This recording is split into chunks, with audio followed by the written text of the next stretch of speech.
अस्सलाम वालेकुम, मेरा नाम डॉक्टर मोमना है और आज की इस वीडियो में हम बात करेंगे पीरियड्स के दौरान क्लॉट्स का आना, यानी पीरियड्स के दौरान, माहवारी के दौरान खून का लोथड़े की शक्ल में आना। यानी जब पीरियड्स की ब्लीडिंग आपको होती है तो उस दौरान खून आपको लोथड़ों की शक्ल में आता है। तो क्या ये नॉर्मल है या फिर यूट्रस के अंदर कोई प्रॉब्लम हो सकता है जिसकी वजह से आपको क्लॉट्स आ रहे हैं, या फिर क्या ये कैंसर की अलामत है? तो इन्हीं सब बातों के बारे में हम आज की इस वीडियो में बात करेंगे। रिप्रोडक्टिव एज के अंदर हर खातून को पीरियड्स यानी माहवारी आती है। एवरी 28 डेज के बाद यानी 28 दिनों के बाद पीरियड्स का साइकिल होता है। 4 से 5 दिन तक के लिए पीरियड्स की ब्लीडिंग रहती है। पहले 2 दिन पीरियड्स की ब्लीडिंग ज़्यादा होती है, फिर आहिस्ता आहिस्ता कम हो जाती है। नॉर्मली ये ब्लीडिंग पानी की तरह की होती है या लिक्विड की तरह की होती है। नॉर्मली आपने देखा होगा कि जब भी हमें बॉडी पे कहीं पे भी कट लगता है तो क्या होता है, आहिस्ता आहिस्ता ऊपर क्लॉट बनता है और फिर खून निकलना रुक जाता है, खून निकलना बंद हो जाता है। तो जब पीरियड्स की ब्लीडिंग होती है यूट्रस के अंदर तो उस टाइम पे खून जमता क्यों नहीं है या क्लॉट की सूरत में क्यों नहीं निकलता? तो नॉर्मली क्या होता है, जब पीरियड्स का ब्लड यानी माहवारी का खून बच्चेदानी के अंदर, यूट्रस के अंदर आता है तो क्या होता है, हमारी यूट्रस में ऐसे हार्मोन्स हैं जो एंटी कोगुलेंट के तौर पे काम कर रहे होते हैं। वो क्या करते हैं, जो माहवारी का खून होता है उसको जमने नहीं देते, उसको लिक्विड की सूरत में रखते हैं ताकि वो खून यूट्रस से आसानी से बाहर निकल जाए। क्योंकि अगर खून जम जाएगा तो क्या होगा, वहाँ पे ब्लड के क्लॉट्स बन जाएंगे और वो बच्चा दानी के अंदर ही रहेंगे। तो इस वजह से क्लॉट्स बनने की वजह से यूट्रस खाली नहीं हो पाता और वो यूट्रस के अंदर ही जमा होना शुरू हो जाते हैं।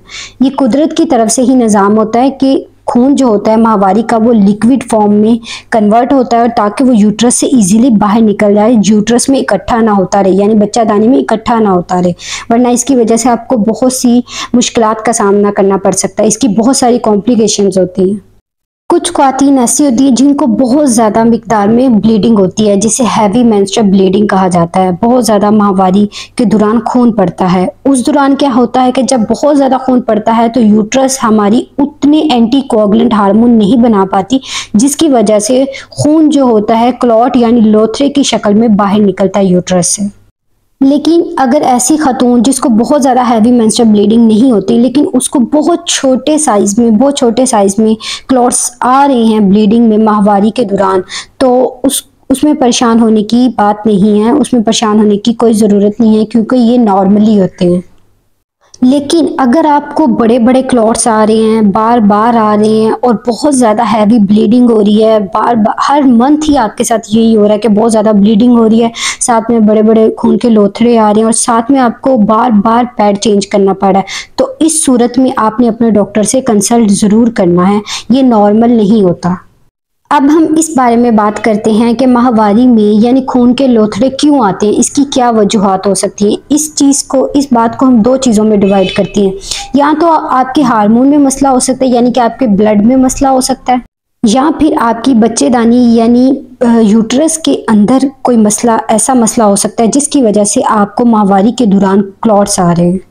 सबसे इम्पॉर्टेंट चीज़ है कि फीमेल्स के अंदर हार्मोन्स का बैलेंस होना, हार्मोनल बैलेंस होना बहुत ज़्यादा ज़रूरी है।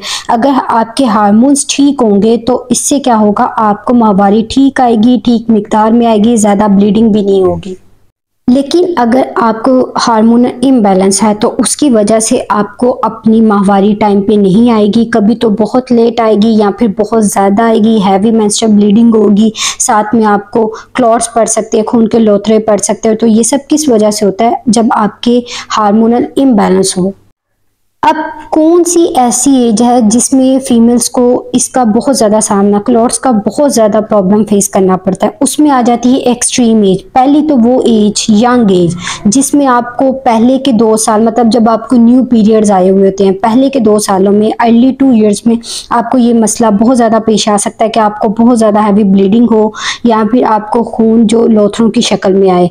तो ये अर्ली जो 2 ईयर्स होते हैं मेनार्की के, उसमें ये बहुत ज़्यादा प्रॉब्लम देखा गया। उसके अलावा वो एज जब आपके मेनोपॉज होने लगता है, यानी कि जब आपके जो पीरियड्स होते हैं वो रुकने वाले होते हैं, या कह लें 52 ईयर की एज में, तो आखिरी 2 सालों में भी क्या होता है कि आप में बहुत ज़्यादा हार्मोनल इम्बैलेंस होता है। उस टाइम पे भी आपको बहुत ज़्यादा ब्लीडिंग आती है, या फिर खून जो होता है वो लोथड़ों की क्लॉट की शक्ल में बाहर आता है। और दूसरी वजह का ग्रुप जो मैंने आपको बताया था कि बच्चेदानी यानी यूट्रस में कोई मसला हो जाए, जैसे कि अगर यूट्रस में आपको रसोली बन गई है, पानी की थैलियां बन गई है, उस वजह से हैवी मेंस्ट्रुअल ब्लीडिंग और उसके साथ क्लॉट्स आने का बहुत ज़्यादा खतरा होता है। बच्चेदानी में रसोलियां जो फीमेल्स में है बहुत ज़्यादा कॉमन है, ख़ास तौर पे उन फीमेल्स में जिनकी एज 30 या 30 ईयर से ज़्यादा है। फिर उसके अलावा यूट्रस के अंदर यानी बच्चा दानी के अंदर पॉलिप्स का बन जाना, उस वजह से भी एक बेनाइन बीमारी होती है, ठीक है। इस वजह से भी क्या होता है कि आपको बहुत ज़्यादा ब्लीडिंग होने के चांसेस होते हैं, या खून के साथ साथ ब्लीडिंग के साथ साथ आपको क्लॉट्स आने के भी बहुत ज़्यादा चांसेस होते हैं। इस फीमेल्स को जिनको पॉलिप्स का मसला होता है उनके अंदर भी ये बहुत ज़्यादा मसाइल देखे गए हैं कि उनको बहुत ज़्यादा ब्लीडिंग होती है और साथ में उनको खून में क्लॉट्स आते हैं। उसके अलावा कुछ बीमारियां ऐसी होती हैं जिसमें एक आ जाती है एंडोमेट्रोसिस एंड एडिनोमायोसिस। इस कंडीशन के दौरान, इस बीमारी के दौरान आपको बहुत ज़्यादा हैवी ब्लीडिंग होती है और पेट के निचले हिस्से में भी बहुत ज़्यादा शदीद दर्द होती है। उस वजह से आपको माहवारी में बहुत ज़्यादा खून पड़ता है और उसके साथ साथ आपको लोथड़े आने का भी बहुत ज़्यादा खतरा होता है। उसके अलावा वो ख्वातीन जिन्होंने फैमिली प्लानिंग के लिए कॉपर टी रखवाई हुई है, उस वजह से भी उनको बहुत ज़्यादा हैवी ब्लीडिंग होती है और उसके साथ उनको क्लॉट्स आते हैं। ऐसी फीमेल्स में क्या होता है कि उनको कॉपर टी सूट नहीं की होती, तो ऐसी सूरत में ज़रूरी यही होता है कि कॉपर टी को रिमूव करवा दिया जाए ताकि ये मसला मज़ीद ना बढ़े। इसी तरह डिलीवरी के बाद या अबॉर्शन के बाद जो पहले 2 साइकिल होते हैं उसमें भी आपको बहुत ज़्यादा हैवी ब्लीडिंग होने के चांसेस होते हैं और बहुत ज़्यादा क्लॉट पास होने के भी चांसेस होते हैं। उसके अलावा ऐसी ख्वातीन जिनमें पॉलीसिस्टिक ओवेरियन सिंड्रोम या पॉलीसिस्टिक ओवेरियन डिजीज़ हो, पीसीओएस जिसे कहा जाता है, उसकी वजह से ऐसी ख्वातीन में क्या होता है कि 2-2, 3-3 माह तक पीरियड्स नहीं आते, लेकिन जब उनको पीरियड्स आते हैं तो उस दौरान उनको बहुत ज़्यादा हैवी ब्लीडिंग होती है और उसके साथ उनको क्लॉट्स आते हैं। उसके अलावा बढ़ती उम्र के साथ क्या होता है, आप में यूट्रस यानी बच्चादानी के कैंसर होने के इम्कान बहुत ज़्यादा होते हैं। इसलिए जब आपकी एज ज़्यादा हो जाती है उस दौरान भी अगर कैंसर हो जाए तो उसके साथ भी आपको बहुत ज़्यादा हैवी ब्लीडिंग होती है और साथ में क्लॉट्स आते हैं। तो आपके लिए ज़रूरी बात यह है कि अगर आपको अगर आपकी एज ज़्यादा हो गया है, लगा ले 50 हो गई है, तो उस टाइम आपको हैवी ब्लीडिंग आ रही है, साथ क्लॉट्स आ रहे हैं, तो आपने इसको नज़रअंदाज बिल्कुल नहीं करना, आपने अपने डॉक्टर से ज़रूर कंसल्ट करना है। और उसके बाद अगर आपको थायराइड का इशू है तो उस वजह से भी आपको हैवी ब्लीडिंग आने के चांसेस बहुत ज़्यादा होते हैं।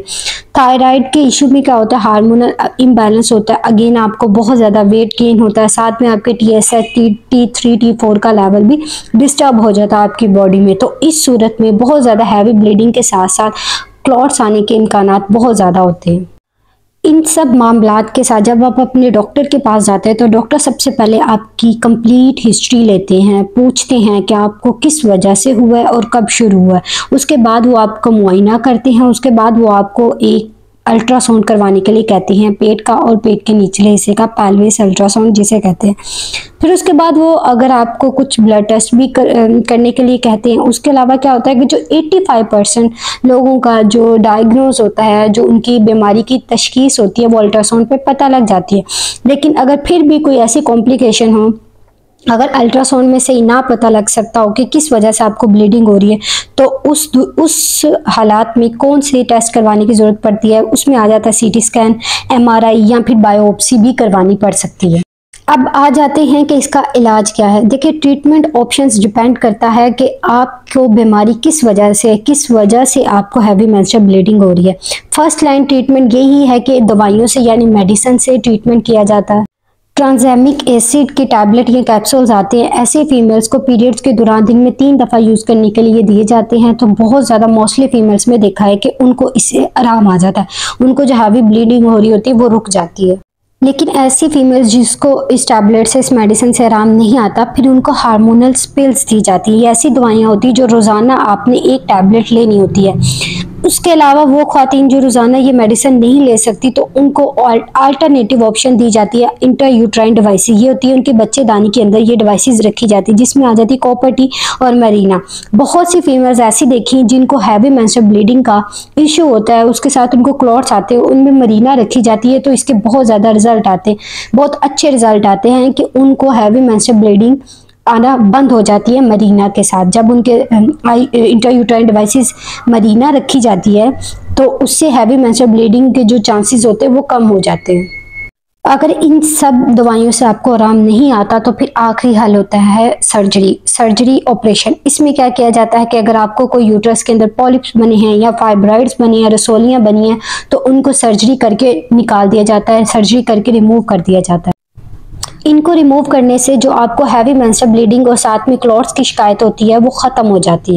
लेकिन ऐसे फीमेल्स जिनको इससे भी फर्क नहीं पड़ता तो उनके लिए लास्ट ऑप्शन ये होती है कि उनको क्या होता है कि बच्चेदानी को रिमूव कर दिया जाता है सर्जरी के थ्रू, जिसे हिस्टेरेक्टमी कहते हैं। अब ये इसके दो तरह के तरीके होते हैं, या तो इसको लैप्रोस्कोपिक कैमरे के जरिए निकाल दिया जाता है या फिर पेट में सर्जरी कट लगाकर ओपन सर्जरी की जाती है, उससे भी बच्चेदानी को रिमूव किया जा सकता है।